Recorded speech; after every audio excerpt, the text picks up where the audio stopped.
Ooh, going for the hat trick today, I see. Let me get myself adjusted here a little bit.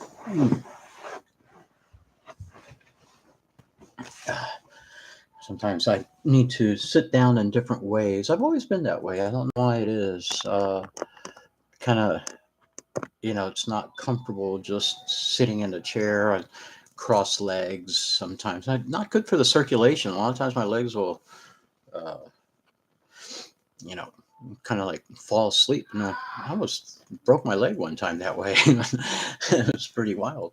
Um, so yeah, religion is pathetic, and I'm going to talk about that and why that is. Uh, First, you have to think about what it is, and it is a lot of different things. It's not just one. Uh, like religion, it's an institution. There's a culture. There's a dogma. There's a sort of morality that's actually very vague and not as clear as people try to make it out to be. Of course, there's a lot of it's just superstition more than anything. So let's kind of just talk about, several aspects of it. Now, I have heard, people defend religion as a sort of something that's needed for community. I disagree. It's not. Community can be community just for the sake of being community. If people think that being community is important uh, to be community, that's the thing that, we are social organisms, but I don't think that as organisms, well, again, I don't really think there's anything real in the word if I say intentional, because there really isn't any inherent truth in our essence, except that we are, and each of us sort of has that freedom, and that's a very loose term, and in the most existential of definitions, in no way related to the artifices that are uh, real in our current environment, but it is more a matter of the things that are in our head. Uh, oh gosh, where was I going with this? Um, so religion is simply not necessary. It is a distraction. It is a tool for control. If for example, if you look at, of course, you can't escape from the authoritarian tone of the Ten Commandments. In other words, these are the things that you must do and obey blindly. Now, I do have a story that I can share with you on that, and I might have talked about this on another episode. And I think I did, but I'm going to talk about it again. My mother her father died when she was 4 years old, and this was in Peru. And my family was not particularly wealthy as far as my mother's side of the family, but they weren't poor either. I mean, they would be considered, I think, a pretty solid middle class. There were military people in the family, officers, not soldiers, but officers in the Air Force. I had an uncle that is actually in the government at one point. He's, I think, a minister of aviation. I believe. I'm not entirely certain. But those are venues, or so the family did enjoy a certain some privileges. But a single woman in Peru is not an easy thing to do, and so my grandmother basically handed over my mother to her sister. and her sister was a very devout Roman Apostolic Catholic. Would go to mass every morning at 6 o'clock in the morning and do her bead counting and go through the, the stations of the cross, and go into the processions and Ash Wednesday, and all the rituals and all the traditions are followed, and had this hierarchy in her brain with regards to the angels and their jobs and what they were supposed to do in this army. It was a very bizarre. I mean, she wouldn't talk about it a lot, but I mean, that's what she kind of believed. And her children, one of her daughters is a Mother Superior of Sacred Heart Group in Peru right now. And she's up there in her years, and but she's still there. I think she gets around with a walker now. And her sister is an extreme right wing ideologue and sort of activist in France, who's an artist. When I knew her when she was young, my mother's cousin. They're sort of like sisters. And then, so yeah, and Peru's a very religious country that was, taken over by the Spaniards, who were very religious in the Spanish Inquisition, and they tortured the Native Americans. And you can go to the catacombs in the city of Lima and see all the skulls that are basically like 4 or 5 feet deep. That are lined up as you walk through the tunnels of the catacombs underneath certain areas of Lima. And those are things that I've seen myself.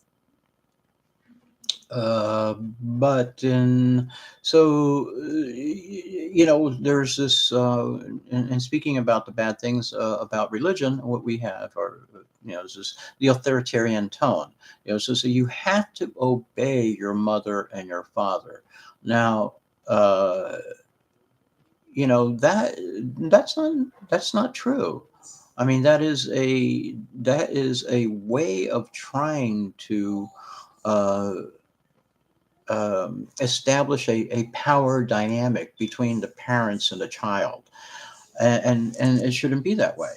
We are all individuals, even if and the parent has to look as their child as their partner into the future, and not as a tool to help them secure their present, which is really how a lot of parents view their children, as tools, as like, grandparents. Oh, I want a it's just for an emotional need, but it really, to put an emotional need that places an economic burden on somebody is not fair, and it shouldn't happen.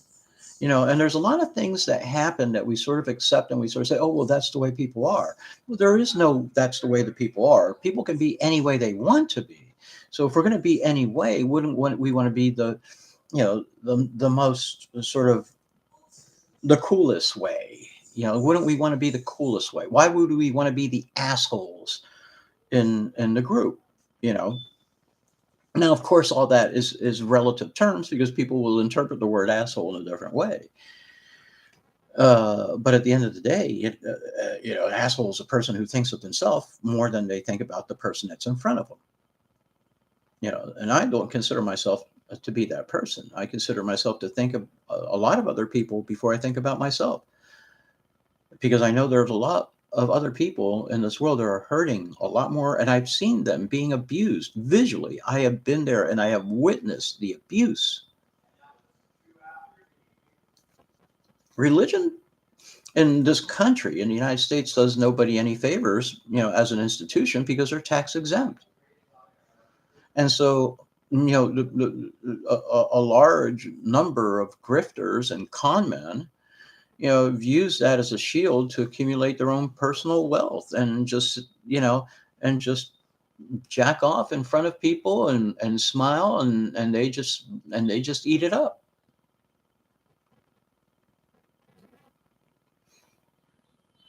When we do come into this world, we are dependent, but our dependence should not be nurtured.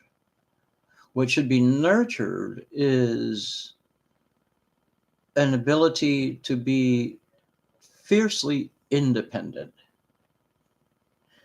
When you are fiercely independent, you are the most valuable asset to your society. But being fiercely independent doesn't mean being a fierce asshole either.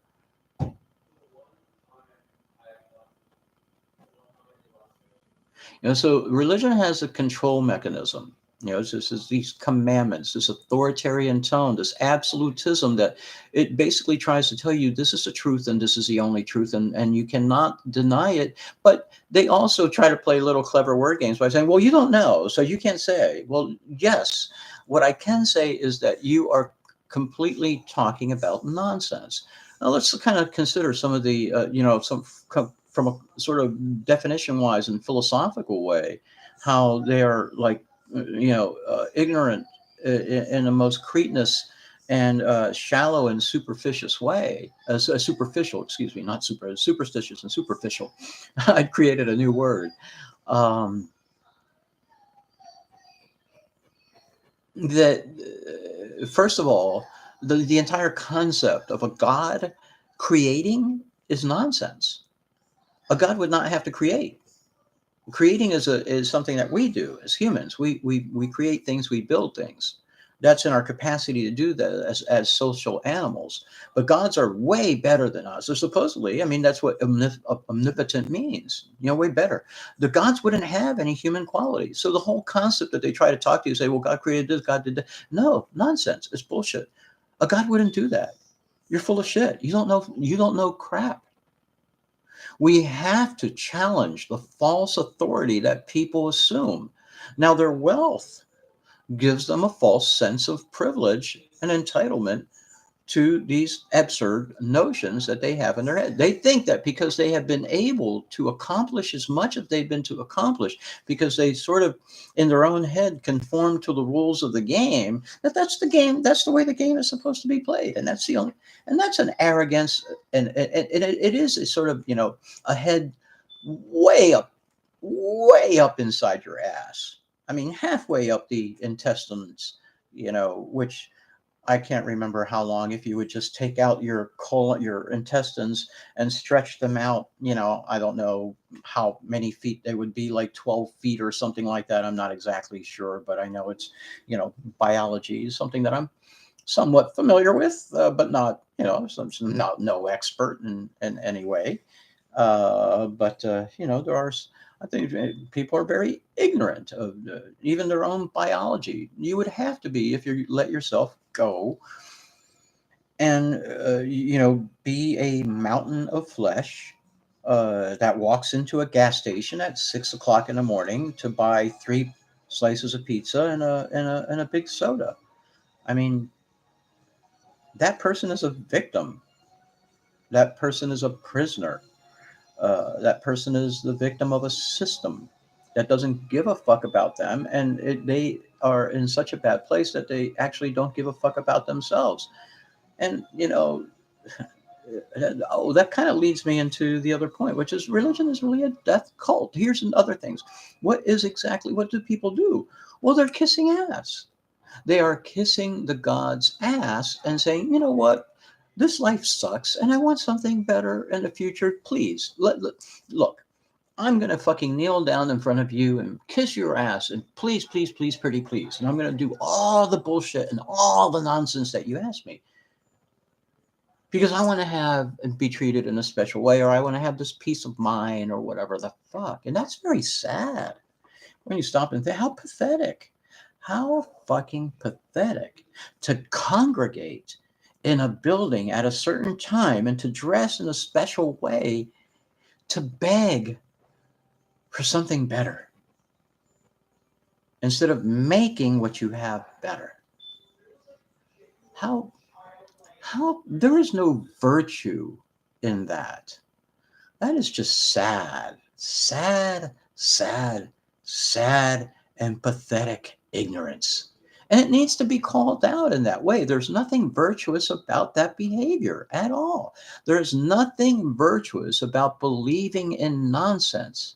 I mean, if a 52-year-old is talking about how great Santa Claus is, you would say, what the fuck is wrong with you?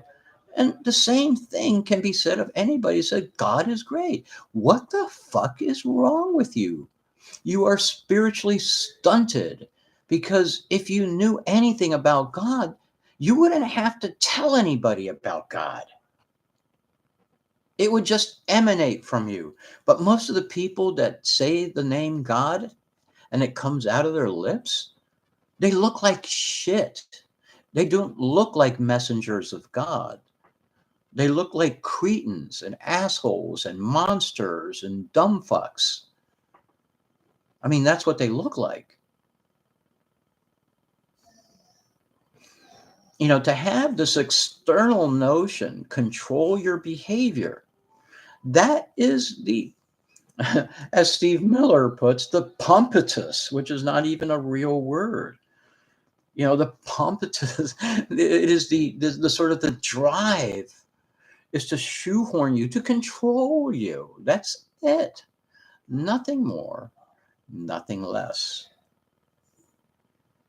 Because if the tribe is going to maintain any sort of integrity, there has to be control. But see, this is the sick part.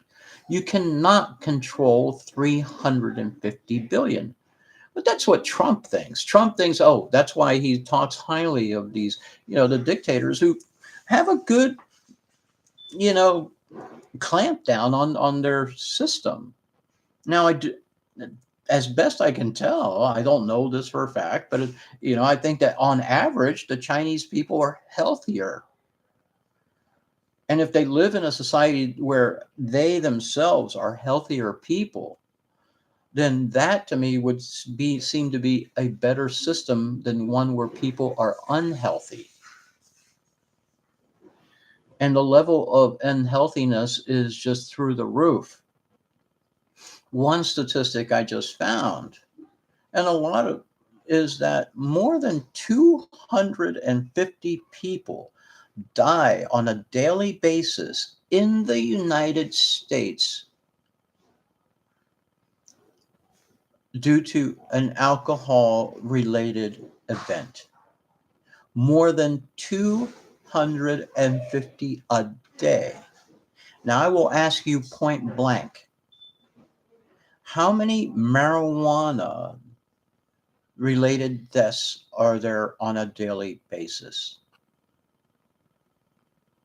You are allowed to drink alcohol because it will kill you, it will turn you into a slave, and it will make you an idiot. I know what I'm talking about because I was an idiot. But I refuse to be, and I'm not a victim of that past. I'm not a victim of that past. I did it. So what? Big deal. I'm done.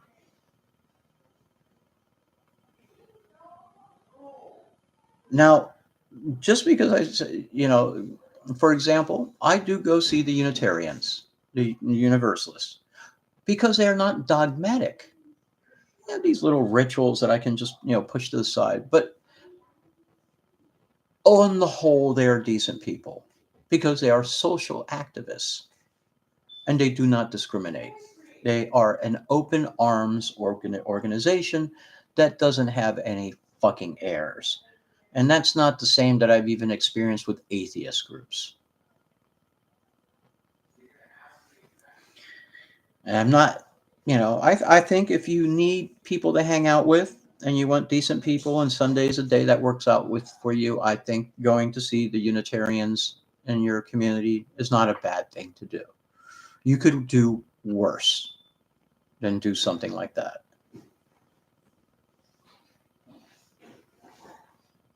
And, you know, to have as many people that are adherents as we have, that's completely dangerous because there's, you know, sure, they belong in the system and there is a certain level of goody two shoelessness to it, but it also ignores a lot of realities and it tries to enforce it. It, it destroys individuality because it's basically creating a model and an archetype that you're supposed to follow. So there really is hardly any aspect of it. I mean, if you think just wearing a bow tie is your, you know, your way to express your individuality, then you're fucked. You know, so I'm going to stop right here actually because Yuki My oldest son's dog is barking. I think he's playing and she wants to play or something like that, maybe. But anyway, just remember everything that I always say about, the past is an illusion and the present is confusion. The future is your decision. So make a good one. Take it easy. Stay safe.